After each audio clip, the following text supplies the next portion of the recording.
तो आज के वीडियो में जो हम लोग पढ़ने वाले हैं वो है तीसरा चैप्टर का रैखिक समीकरण है। तो लिखा है निम्नलिखित रैखिक समीकरण निकाय को प्रतिस्थापन विधि तथा विलोपन विधि से हल कीजिए, साथ ही बताइए कि रेखा समपाती है या असमपाती। तो एक ही क्वेश्चन में हम इसको तीन तरह से सॉल्व करेंगे। पहला तो इसको प्रतिस्थापन विधि से x और y का मान निकालेंगे, दूसरा विलोपन विधि से x और y का मान निकालेंगे। इसके बाद में हम पता करेंगे कि रेखा जो है दोनों समपाती है या असमपाती है। ठीक, तो असल में इस टाइप जो क्वेश्चन होते हैं उसमें लिखा होता है कि निम्नलिखित निकाय को हल कीजिए। तो हल करने का मतलब यही होता है कि हमें x और y का मान निकालना होता है, इनकी वैल्यू को फाइंड करना होता है। ठीक, तो सबसे पहले हम लोग प्रतिस्थापन विधि से इसको सॉल्व करते हैं। तो लिखा जाएगा प्रतिस्थापन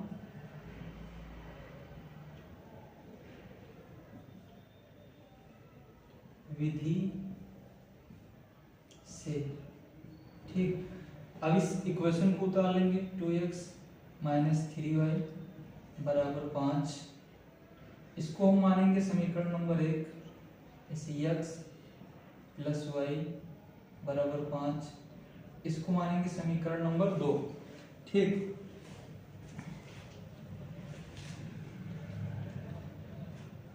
तो प्रतिस्थापन विधि में क्या होता है कि हम कोई भी एक समीकरण से दूसरे समीकरण से या पहले समीकरण से कोई भी एक समीकरण से x या y की वैल्यू को निकाल लेते हैं। ठीक, मतलब पक्षांतर अक्षांतर करके x या y कोई भी वैल्यू हम निकाल लेते हैं। इसके बाद में जिस समीकरण से निकालते हैं उसको छोड़कर उसके अगले समीकरण में उसका मान को हम प्रतिस्थापित कर देते हैं, यानी रख देते हैं।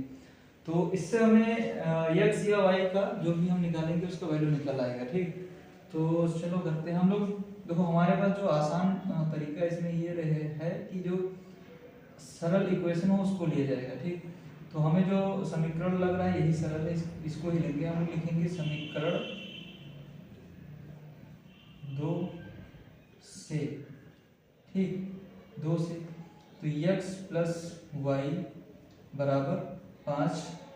तो इस समीकरण से हम x की वैल्यू को निकालेंगे। ठीक, तो x equal to 5 minus y।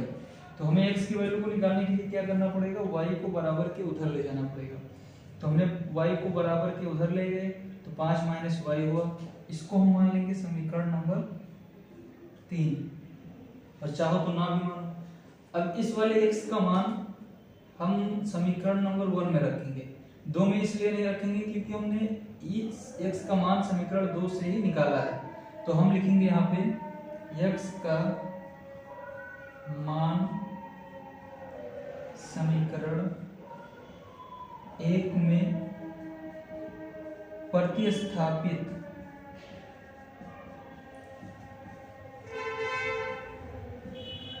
करने पर, प्रतिस्थापित भी बोल सकते हैं या रखने पर भी बोल सकते हैं। तो अब हम जहां जहां x है समीकरण 1 में वहां पर हम x की वैल्यू रख देंगे। तो सबसे पहले मैं आसानी के लिए कर लेता हूं कि समीकरण को ऐसे उतार लेता हूं। 2x माइनस 3y बराबर 5। ठीक, अब x की जगह पे हमें रखना है 5 माइनस y। तो x के आगे 2 लिखा है, हम 2 ऐसे लिख लेंगे, और x की जगह पे 5 माइनस y लिख दिया जाएगा। 5 माइनस y, फिर ब्रैकेट बंद कर दिया जाएगा। ब्रैकेट इसलिए लगा रहा हूँ कि यहाँ पे जो x का गुणांक है वो 2 है और ये वाली भी वैल्यू 2 है, इस वजह से ऐसे लिख ले रहा हूँ। माइनस 3y बराबर 5।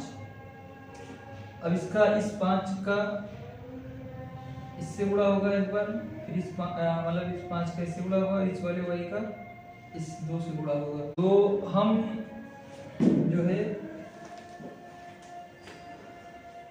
अब हम लोग इसको गुणा करेंगे तो 2 को 5 से गुणा करेंगे तो 5 दूनी आएगा 10।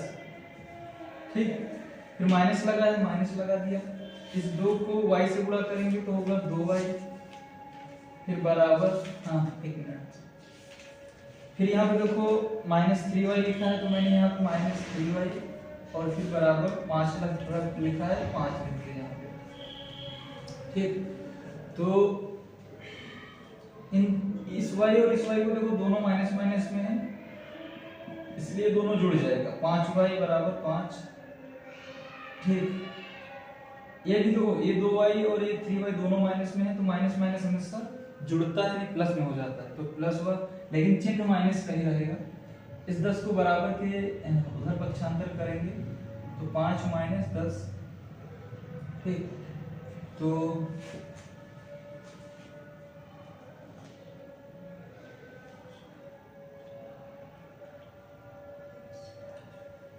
ये घटाएंगे तो आ जाएगा ये -5, ये माइनस माइनस कटेगा तो y बराबर 5/5 यानी कट के 1 आएगा, ये y का मान 1 आएगा यहाँ पे। ठीक, अब y का मान हम समीकरण नंबर 1 में रख देंगे, या अब y का मान जब एक वैल्यू निकल आया यानी 1 निकल आया है, तो कोई भी हम इक्वेशन में रख सकते हैं, पहले में या दूसरे में। तो मैं कोई भी इक्वेशन में रख सकता हूँ, या यहाँ पे मैंने एक इक्वेशन माना था 3, तो 3 में भी रख सकता हूँ। तो हम लोग लिखेंगे y का मान समीकरण 3 में रखने पर, हमने 3 में रख दिया, आप इसमें या इसमें किसी में भी रख सकते हैं। तो x बराबर, तो यहाँ पे 5 है, 5 लिखा हमने, तो माइनस है 1 लिखा। y का मान देखो यहाँ पे y है ना, तो y का मान हमने 1 रख दिया, 5 में से 1 घटाया तो बचा 4, तो x बराबर आ जाता है 4। ठीक, तो यहाँ पर देखो x और y की वैल्यू जो निकल के आई है वो है 4 और 1। ठीक, तो निकाय को हल करने का मतलब यही होता है कि हमें x और y की वैल्यू फाइंड करनी होती है। अब जिस विधि से करनी होती है वो विधि या तो लिखा होगा, अगर जो नहीं लिखा होता है तो हम अपने तरफ से कोई भी विधि लगा सकते हैं। ठीक, इस सवाल को भी प्रतिस्थापन विधि से सॉल्व कर चुके थे। अब हम इस सवाल को, यही क्वेश्चन को हम विलोपन विधि से सॉल्व करेंगे। ठीक, प्रतिस्थापन विधि से जब हमने किया था तो x और y की वैल्यू 4 और 1 आया था। अब जब विलोपन से करेंगे तब देखते हैं क्या आता है, अगर सेम आता है तो अच्छी बात है, नहीं आता है तो कहीं मिस्टेक होगा। ठीक, तो फिर से हम लोग लिखेंगे विलोपन विधि से, विलोपन विधि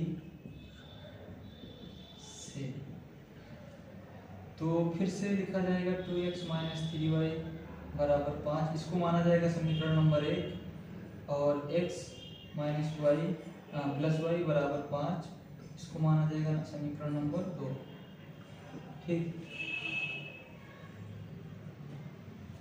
तो हमने इस समीकरण को, एक समीकरण को 1 मान लिया, एक समीकरण को नंबर 2 मान लिया। अब हमें जब विलोपन विधि से करना होता है ना, तो कोई x और y देखो लिखा रहता है ना, तो या तो x को विलुप्त करना पड़ेगा या y को विलुप्त करना पड़ेगा। विलोपन मतलब खत्म करना पड़ेगा इनमें से, या तो x को खत्म करें या तो y को खत्म करें। तो खत्म कैसे होगा, यानी जब घटाएंगे तब खत्म होगा। तो घटाने के लिए क्या होगा, जब दोनों वैल्यू बराबर होगा तभी वो घट पाएगा और खत्म होगा। यानी जैसे 2 है, 2 में से 2 को घटाएंगे तभी 0 होगा, ऐसे 3 है, 3 में से 3 को घटाएंगे तभी वो 0 होगा, यानी पूरा का पूरा वैल्यू खत्म हो जाएगा। समझ में आ गया? ठीक, तो अब हम लोग जो है यहाँ पे अगर जो हम चाहें कि x को खत्म कर दें या y को खत्म कर दें, तो क्या होना चाहिए, x और y की वैल्यू आपस में, गुणांक आपस में बराबर होना चाहिए। ऐसे यहाँ पे y और y का गुणांक आपस में बराबर होना चाहिए। तो यहाँ पे देखो x का गुणांक 2 है और इस वाले समीकरण में x का गुणांक 1 है। ऐसे इसमें y का गुणांक 3 है, इसमें y का गुणांक 1 है। तो इनके गुणांक को बराबर करके तब हम घटाएंगे, तभी ये 0 होगा, नहीं तो नहीं होगा। तो अब अगर जो हम समीकरण 2 के x को इस 2 के बराबर कर दें, यानी इस पूरे समीकरण को 2 से गुणा कर दें, तो यहाँ पे 2x हो जाएगा। ठीक, तो घटाएंगे तो x कट जाएगा और 0 बचेगा। तो हम लोग लिखेंगे समीकरण 2 को 2 से गुणा करके 1 गुणा करके समीकरण 1 से घटाने पर। ठीक, तो पहले समीकरण 2 को 2 से गुणा करेंगे, फिर 1 से घटाएंगे, समीकरण 1 से घटाएंगे। तो समीकरण 2 हमारा है 1 से 2 से गुणा करेंगे तो 2x + y ब्रैकेट में लिखा जाएगा बराबर 5 × 2। तो जब 2 से गुणा करेंगे तो दोनों पक्ष में गुणा होगा, इधर वाले में भी और इधर वाले में भी। तो 2 से आप गुणा कर लो, 2 से x को गुणा करो 2x, 2 को y से गुणा करो +2y, 5 को 2 से गुणा करो 5 दूनी 10 आया। ठीक, अब इस जो समीकरण आया उसमें 1 से घटा लिया जाएगा इसे।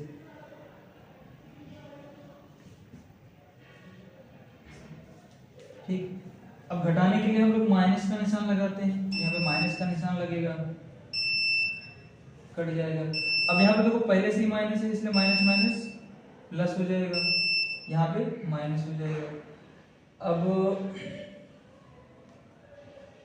देखो ये 3y का जो चिन्ह है ना, इसके आगे तो माइनस लगा है, लेकिन अब चिन्ह बदल गया है, यहाँ पे ये वाला चिन्ह हम लोग लिया जाएगा प्लस वाला। 3 और 2 कितना होगा 5y, 10 में से 5 घटाओ तो 5y बराबर, तो 5y बराबर देखो आ गया 5। अब हमको y का मान यहाँ से निकल आएगा, तो y बराबर 5, इस 5 को बराबर के इधर लाएंगे, देखो y के साथ में 5 गुणे में है, बराबर के इधर आएगा बटे में हो जाएगा, तो 5 × 5, 5 × 5 यानी 1 आएगा। तो यहाँ पर देखो अगर तो y बराबर आएगा कितना 1। तो इस बार फिर से देखो y का मान इस विधि में से भी 1 निकल के आया है और पहले वाले विधि से भी 1 ही आया था। तो अब हम लोग क्या करेंगे, इस y का मान कोई भी समीकरण में 1 में या 2 में किसी में भी रख देंगे, तो हम लोग लिखा जाएगा y का मान समीकरण 1 में रखने पर। तो समीकरण 1 में ना रखो बल्कि 2 में रख दो, क्योंकि ये बहुत आसान है, तो हम समीकरण 2 यहाँ पे कर दे रहा हूँ, 2 में रखने पर। तो x + y बराबर 5 है, x + y की जगह पे 1 रखा जाएगा, 1 रखा बराबर 5। तो इस 1 को बराबर के उधर ले जाएंगे तो 5 - 1 हो जाएगा, तो बराबर के इधर प्लस में है ना, तो बराबर के जब पक्षांतर करके ले जाएंगे तो आएगा माइनस में हो जाएगा, प्लस माइनस में हो जाएगा। 5 में से घटाओ 4 बचा, यानी x बराबर आ जाएगा 4 और y बराबर 1 निकल के आया था। तो इस विधि से भी x और y की वैल्यू जो है मान वही निकल के आ रहा था जो प्रतिस्थापन विधि से निकला था, और विलोपन विधि से भी वही निकल के आ रहा है। अब हम लोग देखेंगे कि इस वाला रेखा संपाती है या असंपाती है।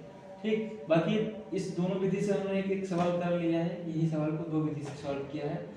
अब इसको भी देख लेते हैं। ठीक, तो देखेंगे कि ये रेखा मतलब जो रेखा का समीकरण है ये संपाती है या असंपाती है, इसको हम लोग देखते हैं। तो सबसे पहले इस समीकरण को इसे उतार लिया जाएगा। ठीक, और इसको माना जाएगा समीकरण नंबर 1। ऐसा करते हैं ना, अभी इसलिए मानते हैं इसको 5 को बराबर के इधर ले आते हैं, तो x - 3y - 5 बराबर 0। जब 5 बराबर के इधर आएगा तो माइनस में हो जाएगा, इसको मानते हैं समीकरण 1। ठीक, इसी तरह से समीकरण दूसरा का भी x + y बराबर 5, इसको इस 5 को भी बराबर के इधर लाते हैं, -5 बराबर 0, समीकरण नंबर 2 हो जाएगा। ठीक, अब हम लोग समीकरण 1 से और समीकरण 2 से a1 और a2 की वैल्यू निकालेंगे। तो इसको मैं थोड़ा सा आसान करने के लिए देखता हूँ थोड़ा ऐसे।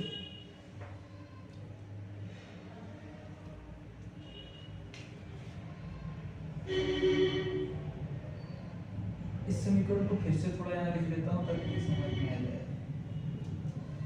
एक समीकरण को इधर लिखा, दूसरे वाले समीकरण को मैं यहाँ पे लिख लेता हूँ। अब यहाँ पे देखो इसके आगे x के आगे जो लिखा है वो a1 है। समीकरण 1 से a1 की वैल्यू निकलेगी, समीकरण 2 से a2 की वैल्यू निकलेगी। तो a1 बराबर 2 और इससे b1 बराबर -3, c1 बराबर -5। अब इस वाले समीकरण से a2 की वैल्यू निकलेगी, a2 इक्वल टू x के आगे तो कुछ भी नहीं लिखा है तो यानी हम 1 मान लेंगे।